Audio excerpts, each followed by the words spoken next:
அப்பா കുലറ്റ് കേൾക്കും എനിക്ക് ആൾക്കാരെ കാണാൻ വേണ്ടിയിട്ട് ഇരിക്കും.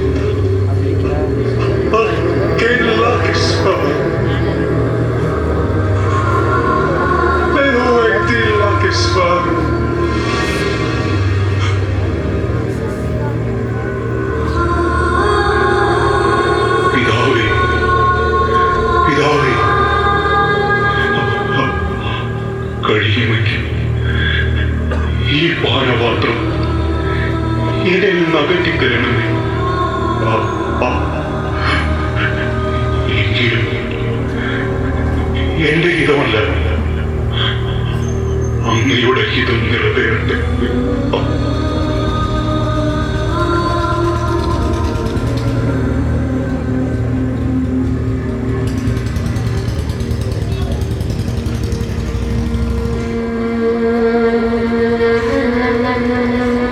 ഇന്നത്തെ രാത്രി മറ്റു രാത്രി പോലെയല്ല.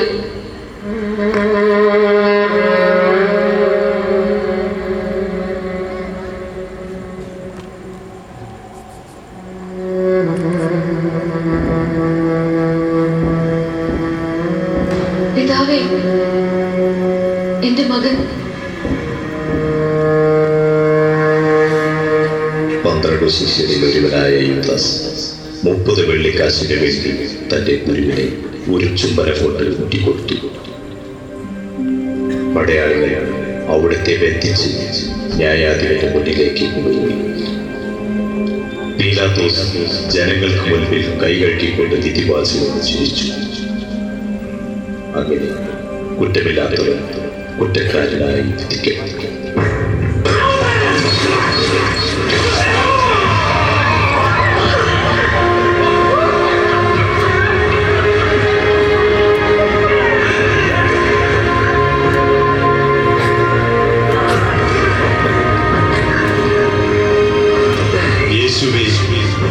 അങ്ങ് ഏറ്റുവാങ്ങിയ ഓരോ ചാട്ടയടിയും ഞങ്ങളുടെ പാപങ്ങളാണെന്ന് ഞങ്ങൾ അറിയുന്നു. തന്റെ ഏകപുത്രന്റെ രക്തത്തുള്ളികൾ ചിന്നിച്ചിതറുമ്പോൾ ആ അമ്മ എത്ര വേദന സഹിച്ചെന്ന് ഞങ്ങൾ അറിയുന്നു.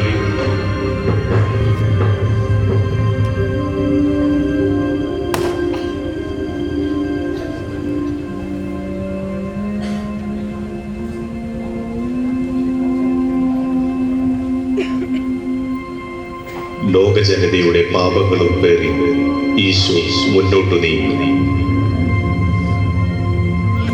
ഈശോയ്ക്ക് ചുറ്റും തന്റെ സ്നേഹിതന്മാർ ആരുമില്ല. ഓശാന പാടിയവരും എതിരേറ്റവരും ഇന്ന് നിശബ്ദരായിരിക്കുന്നു.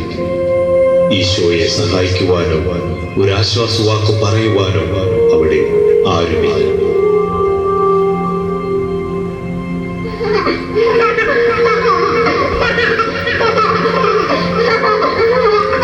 ഉണ്ണിയായിരുന്നപ്പോൾ കുഞ്ഞിളം കാൽ വഴുതി വീണ കുഞ്ഞിനെ വാരി പുണർന്ന് മാറോട് ചേർത്ത് ഉമ്മവച്ച മാതാവിനെപ്പോൾ കുരിശിന്റെ ഭാരത്താൽ തളർന്നു വീണ തന്റെ ഏകപുത്രനെ നിസ്സഹായയായി നോക്കി നിൽക്കാനേ കഴിഞ്ഞു.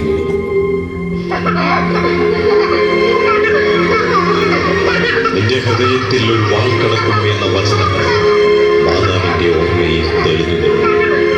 സകലത്തിന്റെ ഏകാന്ത നിമിഷങ്ങളിൽ മാതാവിന്റെ മാതൃക ഞങ്ങൾക്ക് തുണയായിരിക്കട്ടെ.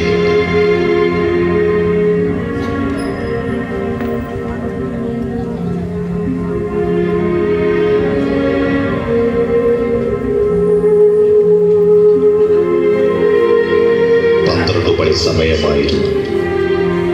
ലോകപാപങ്ങൾക്ക് വേണ്ടി ദൈവപുത്രൻ മനുഷ്യനായി പിറന്നു കുരിശിൽ മരിക്കുമെന്ന തിരുവെഴുത്ത് പൂർത്തിയായി.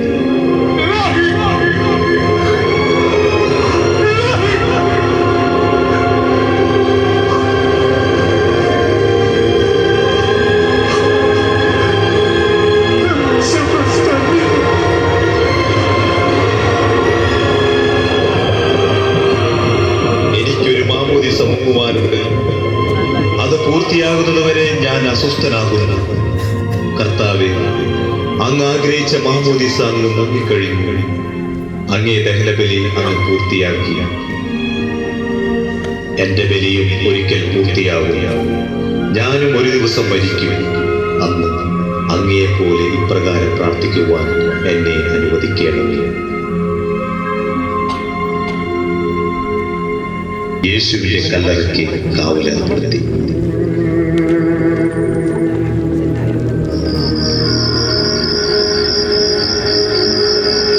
എഴുന്നേൽക്കണ്ട, ദയവ് ചെയ്ത് പ്ലീസ് ആരും എഴുന്നേൽക്കരുത്.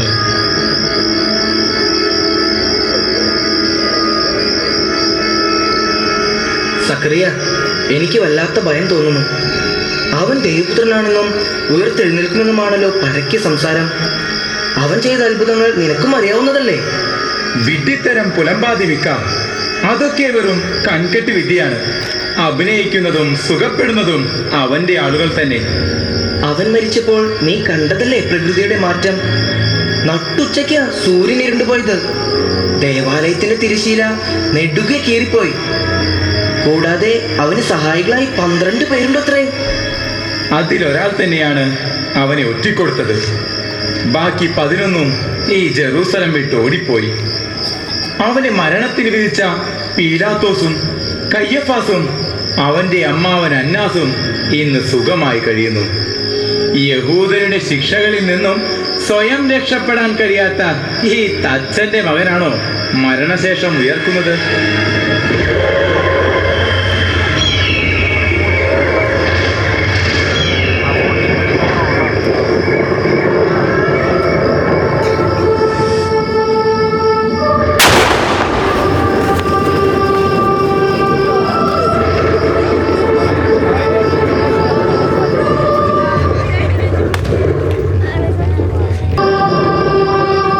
ആരെയാണ് നിങ്ങൾ അന്വേഷിക്കുന്നത്?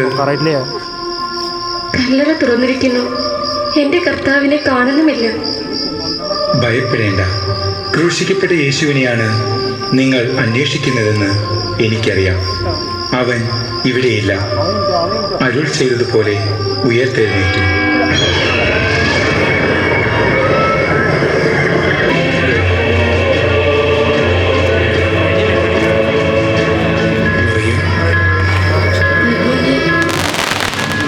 എന്നെ തടയരുത്. എന്തെന്നാൽ ഞാൻ ഇതുവരെയും എൻ്റെ പിതാവിൻ്റെ അടുത്തേക്ക് കയറിയിട്ടില്ല.